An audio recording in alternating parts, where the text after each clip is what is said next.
Hello everyone, welcome back to my channel. In today's video, I'll show you how to add shapes in the Snipping tool in Windows. First, open the Start menu and search for Snipping tool.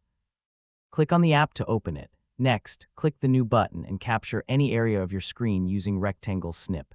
After taking the screenshot, it will open in the Snipping tool window. To add shapes, click the Shapes option on the top toolbar. Select Rectangle and click and drag on the screenshot to draw a rectangle. You can also click the Shapes menu again and choose Circle to add a circular shape. If you want to point to something important, select the arrow shape and drag to place it on the screenshot. You can change the outline color, fill color, and line thickness to make the shapes more visible. Resize or move the shapes if needed to highlight the exact area you want. Once you are finished, click the Save icon in the top right corner. Choose a folder, enter a file name, and click Save.